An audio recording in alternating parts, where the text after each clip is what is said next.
Hey everybody, and welcome to another impromptu stream here on Pandoran Hangout.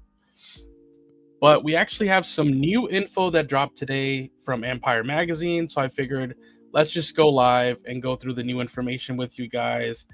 But shout outs to Snake Eyes, who says howdy partners in the chat. What's up, Snake Eyes? He says, kind of had a feeling you guys were going to go live. Yeah. As soon as some new info drops, you know that we're more than likely gonna be going live that day.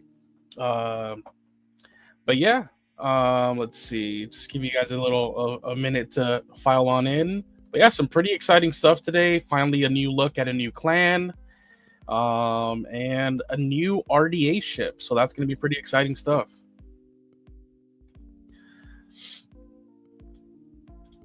So let's begin here. It's just gonna be me today. No Robin. She couldn't do the impromptu stream, but it's okay. When the full article drops next week in that newest issue of Empire Magazine, you know, both of us will go through the entire thing and all the new images. So far today, we're gonna go over 2 new images and about a passage for each of them. So we're gonna do that. First up, we're gonna be looking at this new character, which I will say I guessed it right. We had a theory video up on the channel that it was my theory that David Fools, who you guys would know as Professor Lupus from or the professor from Harry Potter, I was like, I don't think he's going to be an Ash Clan. I think he's going to be a Wind Trader. And lo and behold, I was right. He's actually the chief of the Wind Traders, and his name is Payakan. So we were right on that one. Let's see here. We have Ronal Wolf says hi. I hope the ship is not armed with missiles. Oh yeah, we'll get to a ship in a little bit, but yeah. Let's see. Steve McCoy says, "Hey, I actually made a live stream." Hey, good to have you here, man. But yeah. So here's the art for Chief Payakan, played by David Fools. And let's go over what they said on the website really quick. So let me bring that up. So they started with Avatar Fire and Ash. Meet David Fools' stylish Sky Captain, Payakan. And with the Sky Captain reference there, they had talked before, kind of hinting that the Wind Traders, you can kind of look at them kind of like like pirate ships in the sky, kind of like a few of them just clustered together, and they're keeping that little thing here. So it's going to be pretty interesting. Let's see. No experience on Pandora looks as joyous as taking to those colorful skies. No wonder Avatar and The Way of Water often found Jake Sully and his Na'vi pals hopping on their Ikrans to soar all over those lush jungles and oceans. And it says C2, the incredible skybound theme park ride Avatar Flight of Passage. But in the upcoming Avatar Fire and Ash, prepare for an all-new kind of aerial travel, the sort that would make a perfect Pandoran vacation. That's actually awesome. The Wind Traders, or Tlalim Clan, are a new group of Na'vi who traverse the lush moon on gigantic jellyfish-like creatures, and chief among them, quite literally, is Payakan, played by none other than David Fools. Yes, contrary to rumor, Fools is not playing a foe from the Mangwan clan or the Ash clan, but a cool, colorful chieftain with one hell of a dress sense. And that's actually a pretty interesting little note there at the bottom. Because if you would have asked me before, I thought maybe he was going to play one of the Ash clans, like 2 or 3 years ago. I thought he would have played one of the Ash clan. But now, as we started to hear more about them, and we only kept really hearing about Una Chaplin's Varang, and the rest among her didn't really look like they stood out at all. I was like, okay, so maybe he's not going to be her like second in command or anything like that. Maybe David Fools is going to stand out on his own as being the first Wind Trader that we get to know. And lo and behold, they actually did that, where he's the first official Wind Trader from the third movie that we know of. Obviously, there was that. If you played Frontiers of Pandora, there was a traveling like a trader there that it was revealed that she was a wind trader as well. So that was the official first one we saw. But in terms of the movie, he is the first one we're going to meet, and it says he's the chief. So let's continue here with what they said. They're upbeat, happy, colorful. Avatar Fire and Ashes costume designer Deborah L. Scott tells Empire of Palak's people, and when they come into our movie, everyone's excited to see them. It's like the circus is in town. Palak's garb is gloriously opulent, not least his sunset-colored cloak. Originally, the cloak was a little more rugged, a little more rustic, Scott says, but as all the clans developed, Jim Cameron said, I don't think it's grand enough. So I went back and reinvented it. Fools, meanwhile, brings his own unique swagger to the character. The way he carries himself, he's got great posture. Scott enthuses. He's absolutely stunning in the movie, up, and away. So I'll put it back at the art. I mean, that also is very intriguing to hear. That he's really gonna have his own, personality that's gonna stand out. So that's also great to hear. And I'm honestly like, he looks pretty badass. He looks awesome. What do you guys think? But yeah, I'm glad we're finally getting to see some of these other characters and meeting some of the Wind Traders, because we've kind of only, kept talking about the Ash Clan and seeing Varang and multiple of that art. But glad, aside from the vehicles, we finally got a proper first look at an actual Wind Trader themselves. Let's see.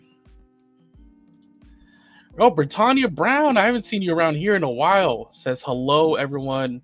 Hello, Britannia. Thanks for stopping by. Says I finally catch a stream. I know. I just randomly, it's probably because it just randomly went on at the afternoon my time. So maybe it finally worked out. It's been a while. Yes, it really has. Snake Eye says he looks good. I think he does too. It's pretty interesting. I'm curious to see what the rest of them think, or even what his outfit is like beneath the cloak right there, because we kind of can't really see more of his top portion of his of the outfit from the bottom. But it's gonna be pretty cool to see, especially also the materials, because that's another thing they really. The way they differentiate themselves, the Metkayina use a lot of, materials from like the forest. You had the Metkayina integrated a lot of, materials that you can only find by the ocean, things of that sort. So it's going to be interesting to see, what specific materials they maybe have here that are different from the other two clans.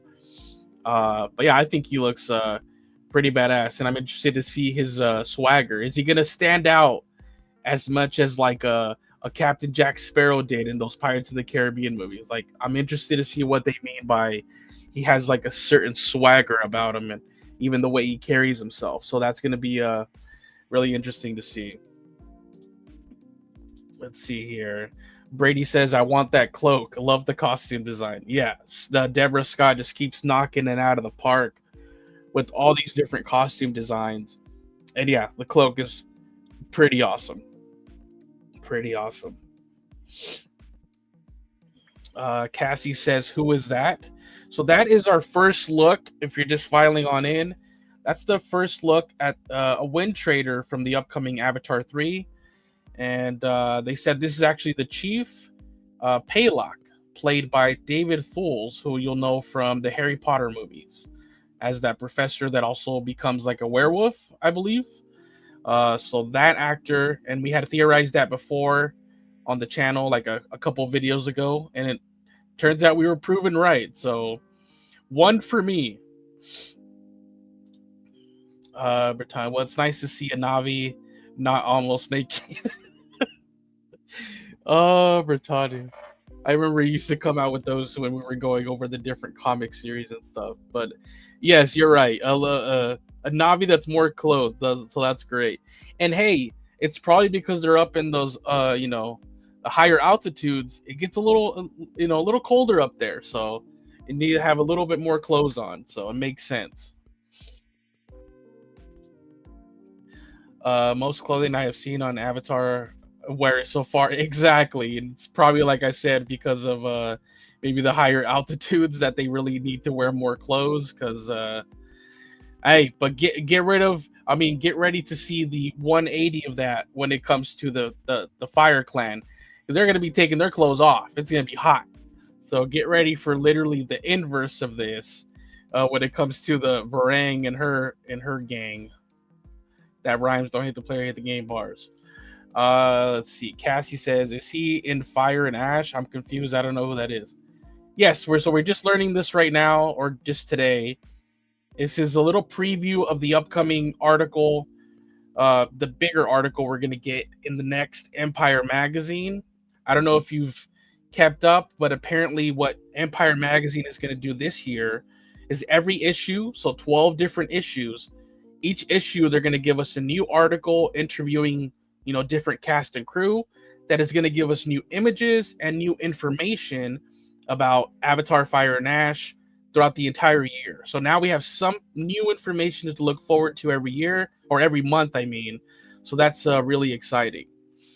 If you recall, we got the last issue is where we got this other image, which was similar to the ones we had gotten before, like these over here, but it was a little different look. And this was, they actually revealed the names of what this vehicle is. It's kind of, they said, kind of look at it like as a Pandoran, flying pirate ship. Just the ones in the very front, the creatures that are hauling the ship, are called the wind rays. So they kind of look like stingrays a little bit, but they call them wind ray. And then the giant jellyfish type creature in the back is if I remember, they said the Medusoid. So that's the giant one in the back that kind of holds the ship up in the air. And then, obviously the Wind Traders are just there on the ship. And in this issue, we're finally getting our proper look at our first Wind Trader, the chief of them, Payakan. So that's the little info on who this all is. Oh, that's so cool. I remember him from The Big Lebowski. Cassie says, "Bro, I'm excited, but a bit nervous." Nervous? Why? Let us know. Britannia Brown, full on naked Ash people. I mean, probably close. Let me pull up one of the past art from the Ash Clan. Let me see if we're right. Let's see. What does she got going on? Very little. Look at that, Britannia. Very little. Okay, you barely see something on the top. Barely something, there on her waist for the bottom, and that's it. So that's your contrast. There's the leader of the Ash Clan, almost bare riding this new creature, and here's your leader of the Wind Traders. So that's what we're working with here. Avatar guys, yo. I was going to extend the invite to see if you wanted to join me, but honestly, I didn't know what time it was over there. But he says, "My boy Payakan, number one new Navi, all-time Jake Sully who." All right. Chill. I mean, he's got some drip. But yeah, he's looking awesome. Snake Eyes, where's the money, Lebowski? Brody, I want to know the adventures that Payakan goes on with his crew and their swagger clothing. I want to see their history and what made them decide to be Wind Traders. Actually, that's a great point, Brady. I was gonna say, last time with the Way of Water, they tied in, or we had that comic series kind of tie in the High Ground. I hope we get something similar later this year with some type of comic miniseries that ties into the movie. And this would be a good premise that I would like to know about. Like you said, maybe learn more about the Wind Traders, maybe even a little, some of the Ash Clan, their history, not present time, but like, what does some of their history and some of their past look like? So that would be kind of cool to have some of that, so that when we go into the movie, you know a little bit more about the different, at least the history of the clans. Let's see. I don't want anyone else to die. R.I.P. NetAM. Yes, R.I.P. NetAM. But Cassie, I really think other people are going to die. I don't think NetAM is the only one. Yeah. So sadly, that's going to be the case. But hey, at least we're invested. Like you already show you're invested in the characters, and he even said with this third movie, the goal is not to just keep delivering on all the visual splendor, which that's going to be there. But James Cameron talked about in the previous Empire article that the goal is to get even more character based and really get you even more behind the different characters and the twists and turns. So honestly, that way, if we do lose another, I love that we'll actually care. It's sad to see characters go, but I love that we're going to be invested to see how this saga actually plays out, and we're invested in the characters. Avatar guys, I'm in bed. I assumed so, man. Just saw you stream. Well, thanks for stopping by, man. Thank you. But seriously, I think it's my favorite design of any Navi we've ever seen. I just love that cloak. It's an awesome cloak. It really is. And just the way they designed it right there, where it's not even like a fully covering the front and like a full poncho or nothing. I love that little, it kind of goes up, it clips there, right there. So you can easily know he's gonna like unclip it, super badass or super smooth in the movie, just right there, right at the top.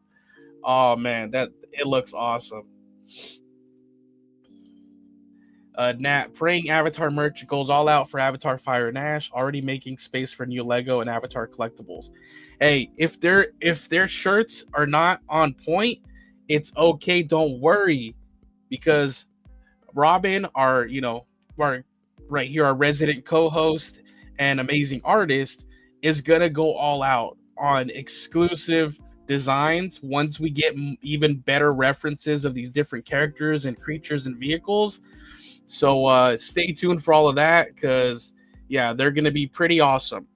We have some collaborations in the work with Under Armour, Adidas, and Champion.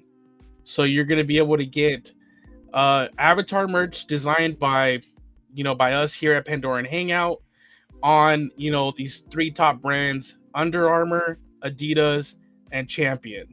So stay tuned for that. Obviously, we'll have to show you guys in a future stream when Robin is here, but trust me, we're gonna go all out this year. It's gonna be great, guys. It's gonna be great.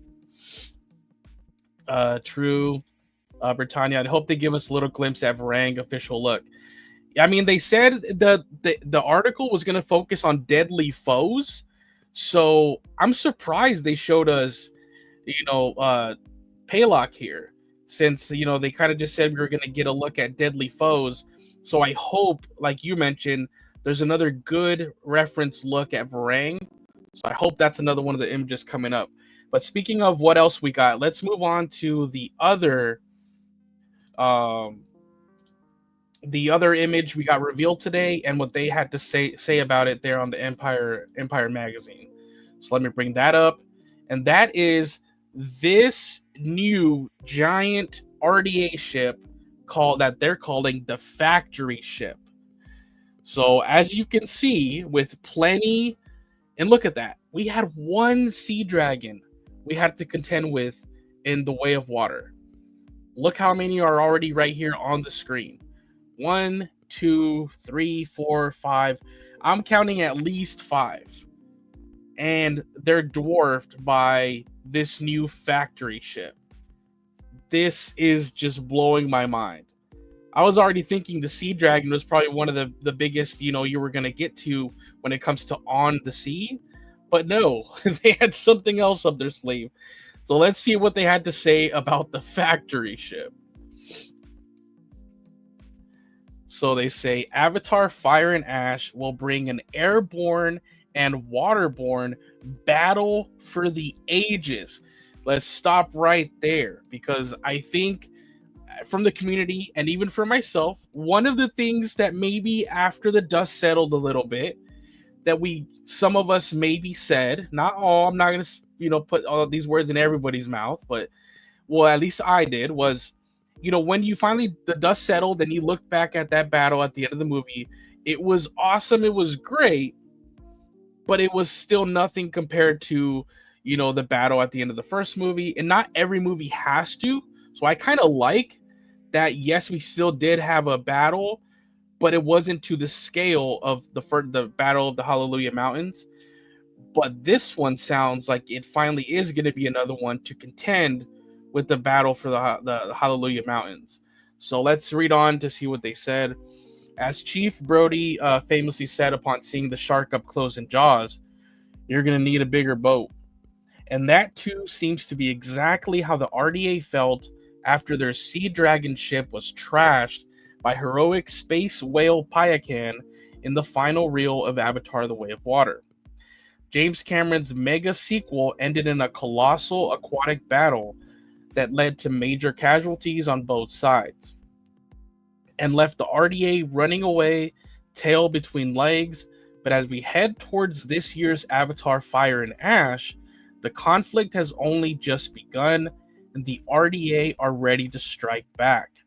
As production designer Ben Proctor promises Empire, in Fire and Ash, we're going to see an airborne and waterborne battle for the ages, as the Pandoran forces and RDA clash in a really interesting environment. It's a face-off, he says, that makes the way of Water's end battle look like nothing but a skirmish. That is incredible.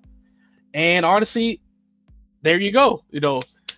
Case closed. We were like, I wonder if, because I think that's even the word some of us use, you look back, it kind of looked more like a little skirmish rather than this huge war, between two, opposing armies. When like in the first movie, it was really just Quaritch. The RDA let him use a sea dragon, and he got some, a few henchmen to help him out, and that's really what it was. But now this looks at a whole other scale. Man, you introduced the Wind Trader, so you got that airborne. Now you're at the waterborne down here. Look at this new RDA ship. This battle is going to be ridiculous. But let's go on to see what they said with this new ship. Nope, that's not it. Here we go. In part, that's because the RDA is even more tooled up this time, bringing along a gigantic smoke-belching factory ship, essentially a moving oil platform that is designed to capture and process the Tulkun on an industrial scale.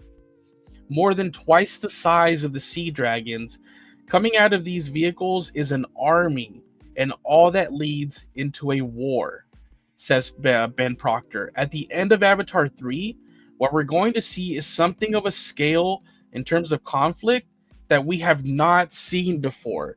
Payakan had better have some new tricks up his fins. Oh my god. I had not actually finished reading these. I just made the slides and then came in here. But this is incredible. So I'll leave it on here as we discuss even further. Let's see what everybody's saying. Let's see. Snake Eye says, "Holy, that is big." Yeah, that is crazy. Just when we, like I said, just when we thought the Sea Dragon was probably as big as they were gonna go in terms of vehicles on water. Yeah, no. Let's see. Farai says, "Are we getting more concept images in next Empire magazine on February 13th?" I don't know, to be honest with you. I don't like that. In a way, do I like that they do this and give the images out before the full article? Yes, for some, but I didn't like that last time. The two most exciting images they had already revealed to us early, and then the two exclusive images that came with the article when that fully released were just two behind the scenes performance capture images, which are great. But obviously, they're nothing compared to either some of this amazing concept art or like a screenshot of the actual film. So I hope it's not the case again that the two best images of this upcoming article are already shown right now, and then they keep this tradition of two concept arts and two behind the scenes performance capture. Like I said, they're still great, and you can still get some things out of those, but nothing compares to actually seeing, this amazing concept art. So fingers crossed that they didn't already kind of blow their load on showing us the best images from next week's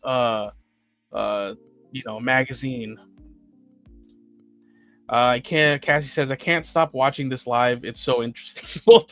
Well, thank you, and that's the point. And we're just here to, geek over these new images, the new information, and then just kind of chat and have a place where we can come together and nerd out as fellow avatars. So glad you're having fun. Britannia says, "Oh no, Jake is in real trouble now." Yeah, Jake and all of them really, and even the new friends. So yeah, it's gonna be. I mean, just those lines that they're saying, they're promising literally a battle to a scale that we've never seen, and they're gonna deliver. I mean, look how ever since 2009 in that first battle at the end of the first movie. I mean, nothing in Hollywood has really come close since. Maybe a couple movies in that entire span of time. Like I can't even believe or imagine what he's going to deliver when it comes to this one, and how it's probably going to trump what other movies are going to do. For at least for the foreseeable future. So this is just going to be incredible. Snake Eyes, yeah, that is a big boat. Dino Shark says, "Hey fellas, hey Dino Shark, thanks for stopping by." Britannia, please leave Payakan alone. Hey, at least hopefully he's accepted back, which I'm sure he will be, and you probably come with more friends, as we've seen in the other images. There's plenty other Tulkuns that could join in the fight on the water that can help out.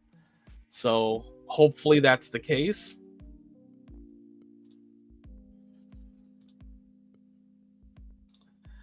Snake Eyes, man, I'm having some deja vu right now.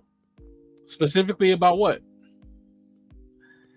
Dino Shark. Now RDA is pulling even more bullshit. Great. Hey, they got to do it, man. They got to do it. They have their own twisted agenda. Now they have those, the bridgehead can basically pump out anything. So,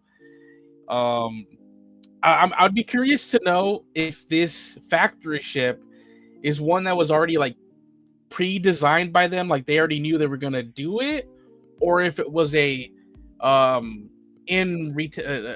retaliation, in just like the article said, as they saw that the one sea dragon was just easily taken out by Payakan. Was it maybe just something they kind of thought of after the fact? And they can get stuff done really quick because they kind of use all those robots and everything to quickly build not just buildings there, but also I'm assuming all these ships and everything. So yeah, I'd be curious to know if this was already something they had planned ahead of time, or just because of the events of at the end of Way of Water. Nightfall says that thing is twice the size of a sea dragon. How are they supposed to stop a war factory? Yeah, that's gonna be insane, and you'll need way more people, way more Navi than you had at the end of the second movie. So definitely the other Reef clans need to get involved, because this one was mainly just the Metkayina, but we saw basically they had trouble with Quaritch's skirmish there with one sea dragon, multiple sea dragon. Like I can see 5 of them here. There's probably others that are blocked out by some of those waves, or some of the water splashes, and that giant factory ship. And then look, we could already see the airborne vehicles there in the distant background that are probably going to be contending with the Wind Traders, with Ikran. Like, this is crazy. But yeah, definitely all the other Reef clans need to also get involved when it comes to this water-based battle, because there's no way that just the Metkayina and the Sully family are going to be able to contend with all of this. Snake Eyes. Instead of a bigger boat, you need a bigger gun. I guess for them, it's more a quantity because, like it says, what comes out of this factory ship is literally a whole. How do they state? Like, let's see here. Coming out of these vehicles is an army, and all of that leads into a war. So, coming out of each of these factory ships is an army. So that they probably figured, more instead of just one big gun, they just want tons and tons and tons of guns. So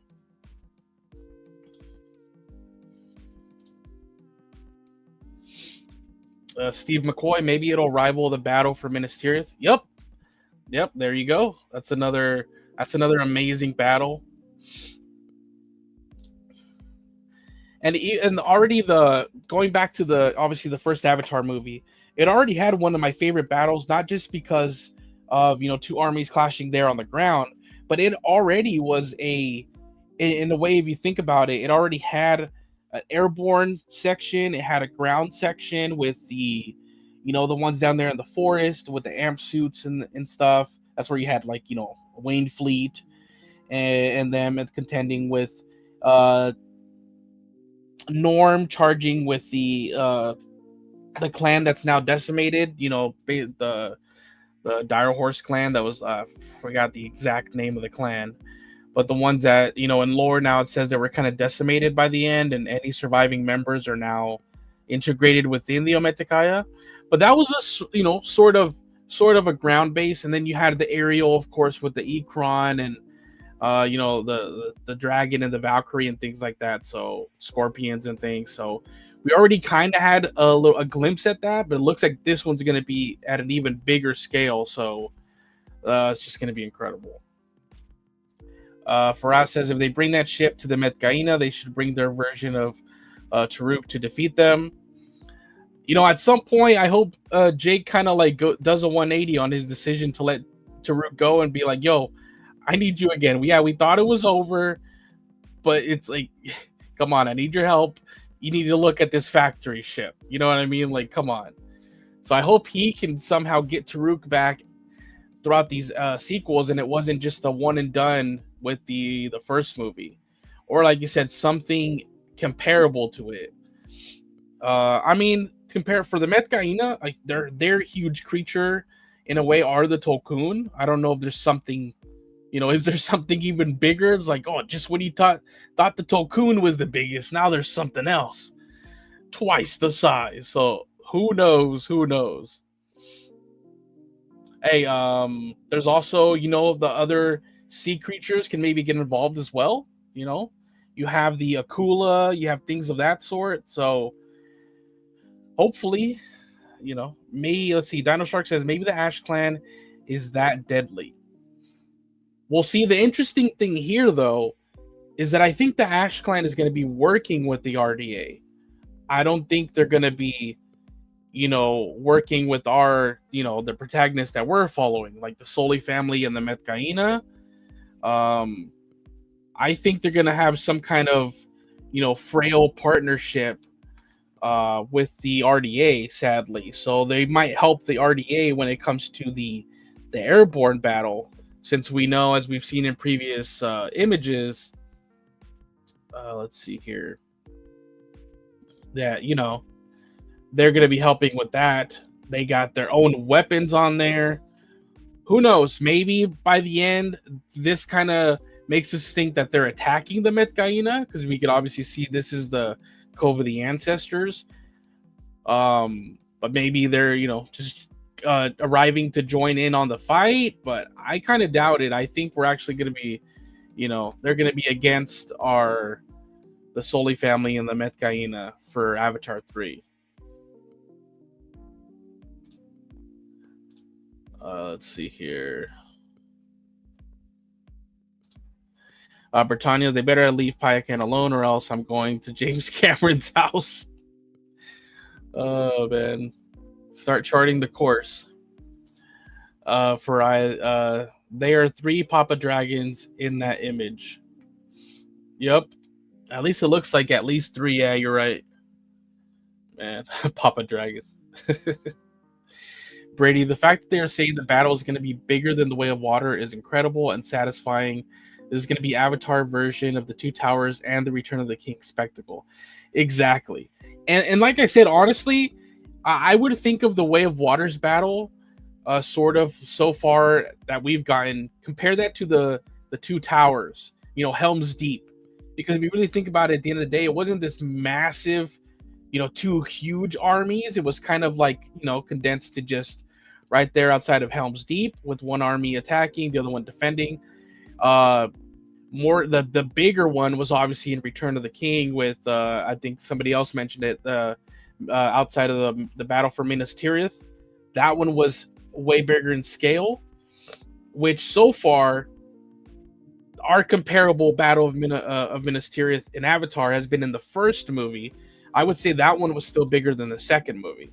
So I would go first, second, but then this one's, they're claiming right now, bigger than anything we've seen, which I'm assuming they're just talking specifically Avatar. That would mean it would have to be even bigger than the first movie. So that's the one that for me is blowing my mind. So that's going to be incredible to see. Let's say Snake Eyes. Also, we goof around. Oh yeah, in here, of course, you guys can goof around. Because obviously last stream you guys saw me. Apparently, I was just goofing around a lot. Britannia, I hope we get more lore on what Awa is. Maybe towards the final 2 movies, or more specifically, maybe like the last one. Because I'm thinking Kiri is gonna tie in a lot when it comes to Awa and what Kiri's purpose is and all that. So I'm assuming more of that maybe in the other 2 that are years away, but I think maybe more for those. She continues, I want to see more on Kiri powers. I think we will, according to some things we've even covered here on the stream, which were some leaks. I think we will see Kiri have some other powers, if you want to phrase it that way, that'll be shown off in this 3rd movie.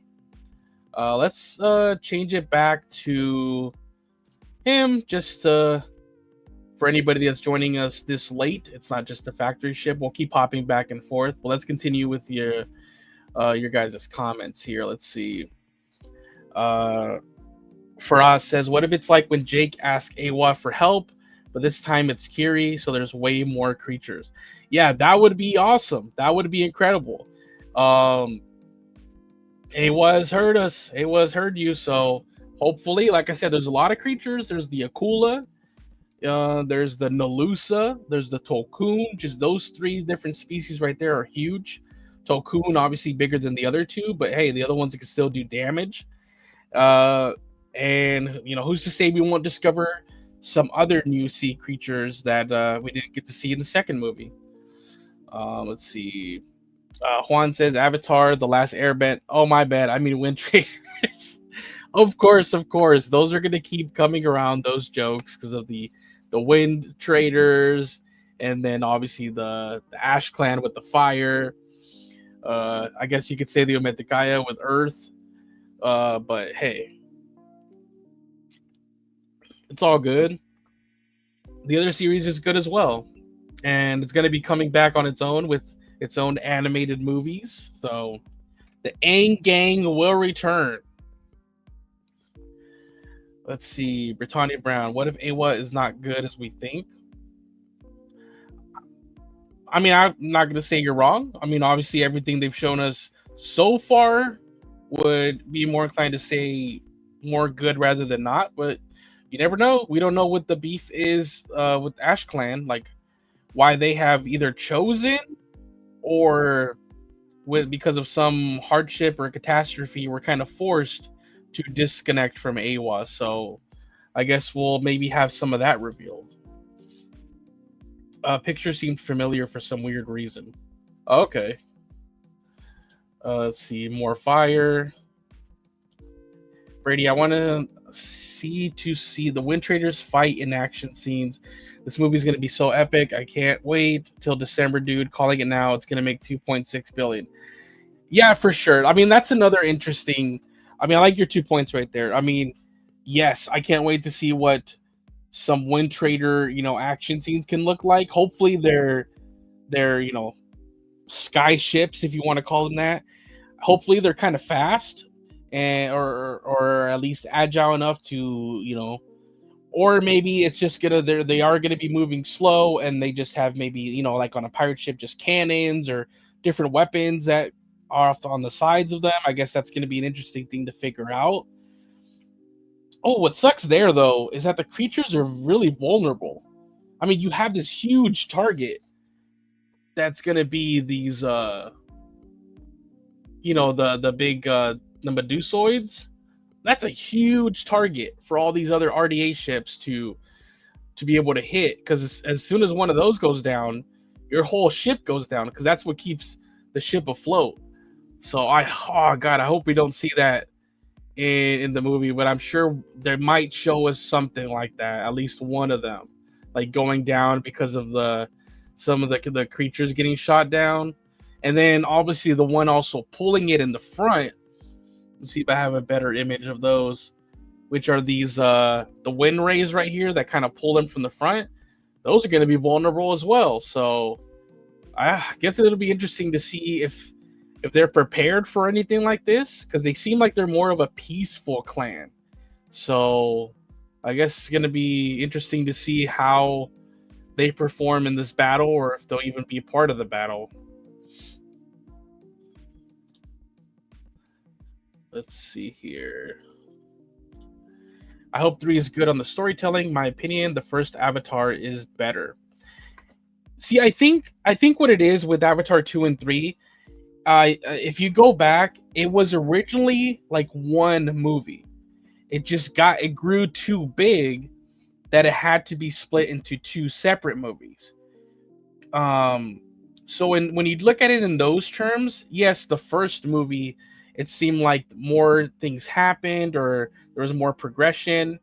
They really had the 3-act structure there, where I feel they did the best that they could, but it does seem like they kind of split it.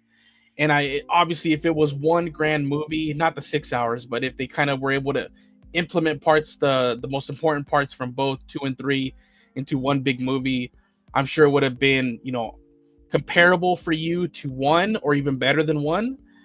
But yeah, because they had to split it, it seems that's where we might look back and be like, oh, that battle was more kind of like a skirmish, where maybe it was kind of like a mid-movie battle, if you really think of it, and where it would have fallen if it was one big movie.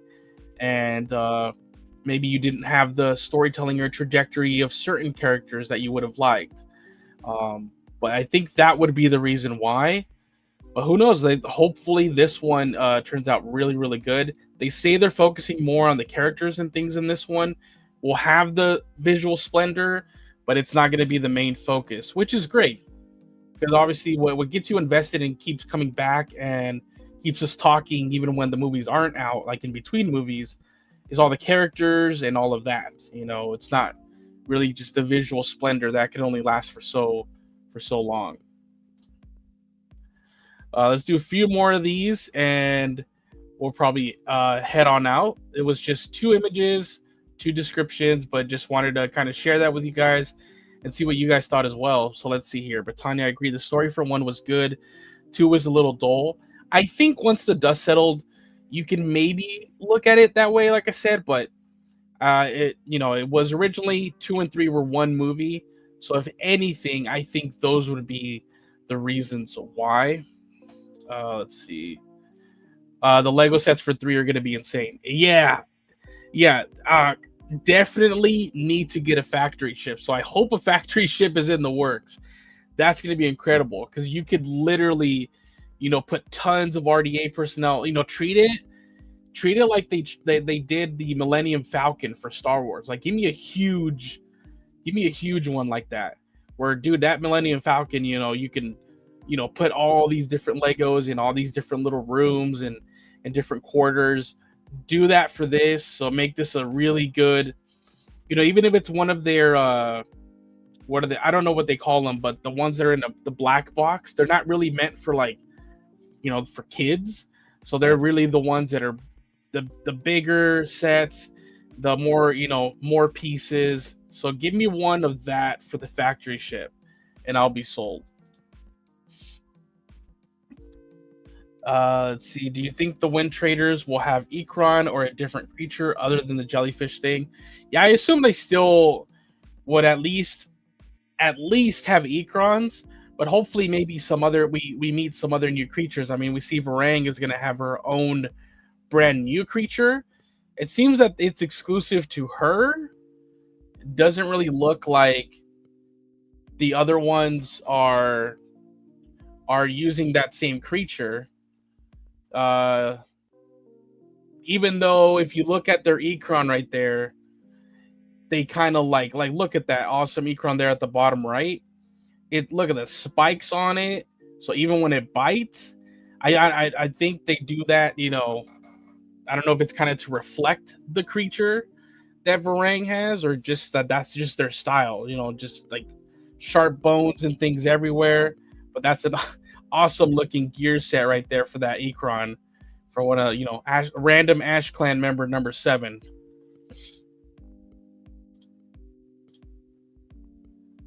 Let's see here.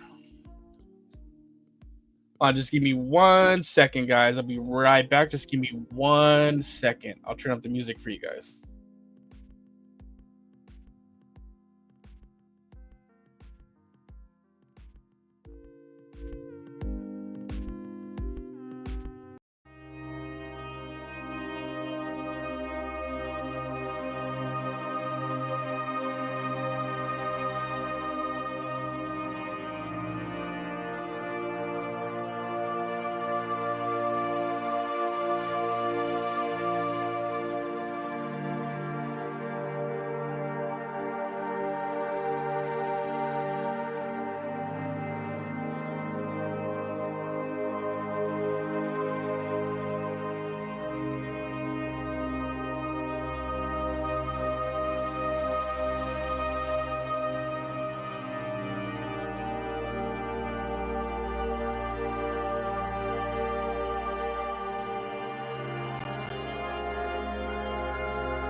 All right, sorry about that, guys.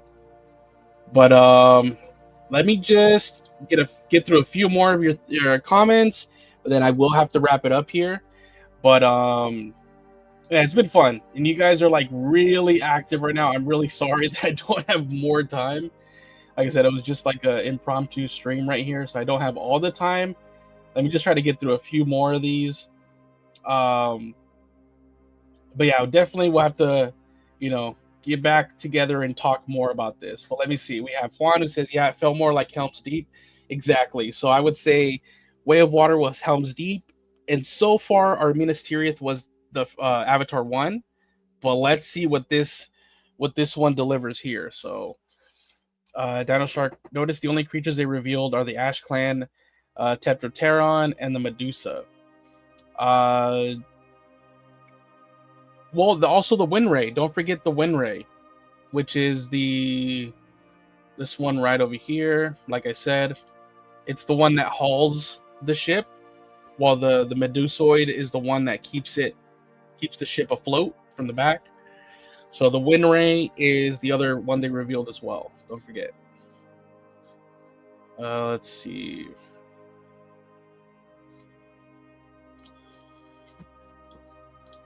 All right. Let's see. After Avatar 3, where does Avatar 4 go from here?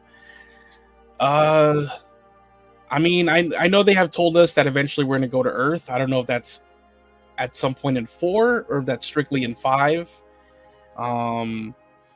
But we do also have Arctic regions that we're going to discover. And I believe that might be, maybe we'll get a quick glimpse in 3. But for sure, those are probably other regions that we'll explore more in like 4 and 5. But there's also going to be a snowy region with we've gotten shown some quick. I don't think I have them loaded up here in the stream, but in the past, I took screenshots of the special features of the Way of Water, and they showed us a glimpse at the Arctic region, which kind of had, just a snowy hill with 2 characters off in the distance. But what was interesting was it seemed like it had a snowy mountain, but the mountain seemed like inverse, like upside down. I mean, you couldn't really see what the top of it looked like, but at least the bottom of the mountain, the floating mountain, snowy mountain that you could see, actually looked like a peak. So it was weird. It looked like an inverse snowy mountain. So we'll really have to see what they have up their sleeves when it comes to the Arctic region. Let's see here. Notice they only showed the Ash Clan's creature and the Medusa. Are there possibly more creatures? Oh yeah, there's definitely going to be more creatures. I mean, just with Way of Water, we got introduced to so many. Obviously, up front was the Tulkun, the Elu, but then if you count literally every little sea creature that you saw, I mean, that's all a brand new creature that was designed from the ground up. They cut out the Pandoran otters, but we'll see them in the future. So they did design some awesome looking Pandoran otters that were cut from the movie that I believe Neytiri was going to be playing with. But yeah, I'm sure there's going to be tons of other creatures. Maybe not necessarily like the most important or the largest, but there's going to be tons of, creatures for both the Ash Clan and maybe either other airborne ones that we're going to meet in this movie. I'm trying to get through as many as I believe 4. The hopes is that it'll be focusing on the kids. That's if people are receptive to them. Well, I do think they have to keep some of the main gang until then. Yeah, but then it's kind of like, who knows if by the end of 5 we still have all the characters we started with in terms of Jake, Neytiri. Maybe we'll just be left with their legacy, their children. So we never know. Let me go down towards the Snake Eye says we like the music, beautiful music. Yeah, to me it sounds honestly very reminiscent of it's just free music that we can use here on Pandoran Hangout. But to me it's very reminiscent of the teaser music from that first teaser for the Way of Water. It kind of brings me back to that. And then sorry I didn't have time to go through everybody. Let's see here. Joseph says, I have a theory that the Ash will attack Bridgehead, but what if they wait until Ardmore, as we see, roll out to the reef so that Bridgehead isn't protected? I mean, that could be the case. Like I said, I think with this movie, I think they're setting up the Ash Clan to be in cahoots with the RDA. I could be wrong, but at least that's what it kind of seems like to me. Because don't forget, we did get shown this piece of art on the website, but before that, though, they switched it out to this person with the awesome-looking Ikran with the gear, right? But before that, before they switched it, look at that. It was completely different. That's Quaritch, and I believe what's the name of his Ikran? The nickname is Cupcake or something. That is Quaritch and Cupcake. But then they switched it, and any other images now that you see of it, even the official one released by Dylan Cole, the artist behind it, was this one here, where it didn't look like Quaritch or Cupcake. It looked like random Ash Clan member number 7 and awesome geared out Ikran. So I think it was kind of too revealing that Quaritch would be riding alongside of them. Who knows if that was with the aid of the RDA, or if he was just kind of getting involved with them himself on his own, but who knows. All right, guys, that's all I have time for here. I really apologize. I wish I could keep going with you guys, but thank you so much for joining me here. And obviously we're gonna, next week when the full article comes out and we get more images and more information, we're gonna go through all of it alongside Robin, so it'll be fun. But thank you for joining me, guys. This was a blast. I'm so sorry that I have to go, but yeah, thank you, and talk to you guys next time. Bye.